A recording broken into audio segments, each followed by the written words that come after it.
All right, let's get right into it. For a really long time, the global story about Africa has been kind of stuck on one channel, playing the same old tune.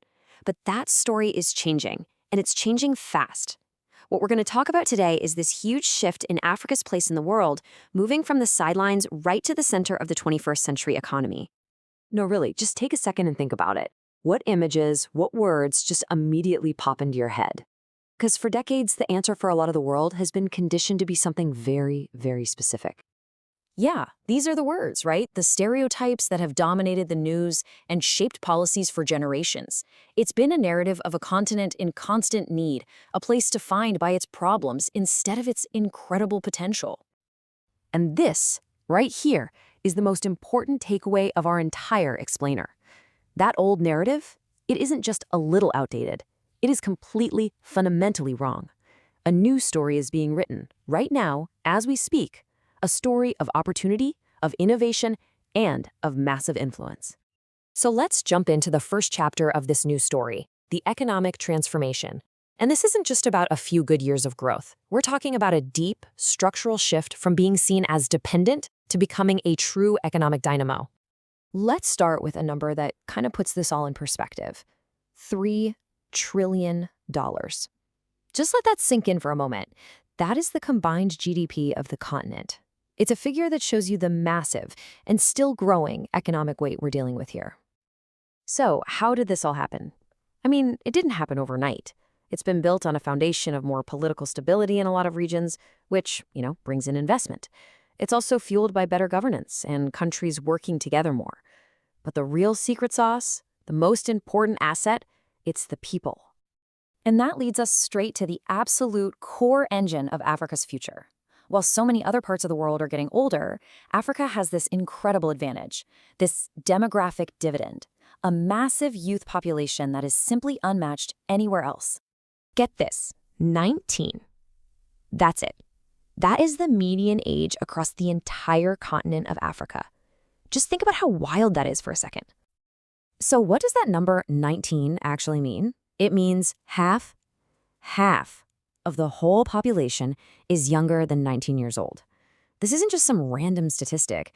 It represents an unbelievable wellspring of energy, new ideas, and future growth. And this slide, wow, it just drives the point home, doesn't it?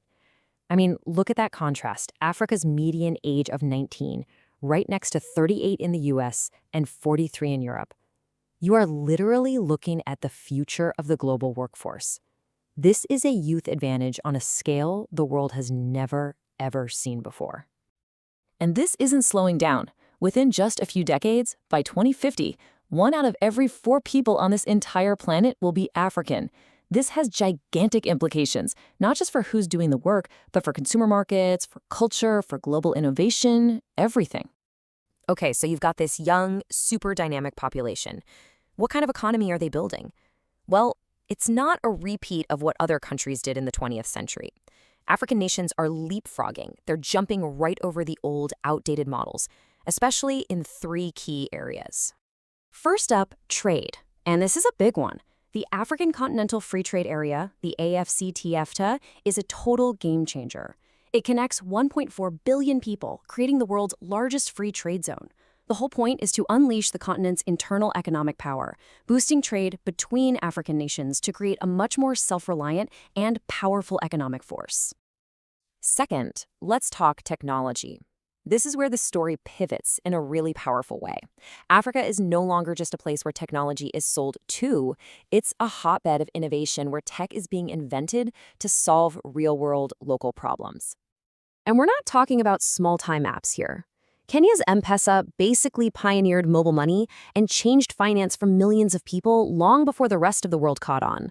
You've got companies like Flutterwave and Chippercash that are completely changing how money moves across borders, while Jumia is building the Amazon of Africa. These are homegrown solutions making a global impact. And third, there's energy.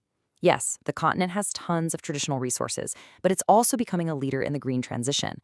We are seeing absolutely massive solar projects in places like Morocco and Egypt, pioneering green hydrogen hubs in Namibia and South Africa, and of course, protecting vital ecosystems like the Congo Basin, the world's second lung. It's all positioning Africa at the very heart of a sustainable future. So, what happens when you have all this economic growth? Well, political power follows. It just does. And this is where we're seeing Africa's role on the world stage being totally redrawn. You can really see how this played out on this timeline. For years, global powers weren't paying that much attention. Then, boom, in the early 2000s, China arrives as a major economic partner. By the 2010s, the US and Europe started shifting their whole approach, from just giving aid to seeking real partnerships. And today, it's a crowded field. Russia, Turkey, the Gulf states, everyone wants a piece of the action. It's become a race for influence, and African nations are the ones in the driver's seat. But if you want one single symbol of this new reality, this is it. The African Union now has a permanent seat at the G20. This is absolutely historic. And listen, they're not just sitting in the back of the room as an observer anymore. They are at the table, a decision maker. This is a formal recognition that you can't solve big global problems, from climate to the economy, without Africa having a real say. Now, look, this incredible story of progress doesn't mean it's a fairy tale. It would be totally unrealistic to say everything's perfect. To get the full picture, we have to be honest about the very real hurdles that are still there. There are definitely still some tough challenges to tackle. Political instability in some regions is a serious hurdle. Corruption and the risk of taking on too much debt can slow things down. And just like everywhere else, the continent is facing major threats from climate change. And maybe the biggest challenge of all is making sure this new growth and development actually benefits everyone, not just a select few. But here's the key. Here's what's different this time around. The response to these challenges is changing. The push for solutions isn't just coming from the outside anymore. It's being driven from within, by stronger African institutions and by a young, connected private sector that is demanding better governance and more accountability. And that really brings us right back to the core idea of this whole explainer. This quote just says it all, perfectly. The debate about whether Africa has potential is over. The rise isn't something that's going to happen in the future. It has already happened. And so we end up with a new question. The focus is no longer on if Africa will rise. That's a fact. Africa's new power is a reality.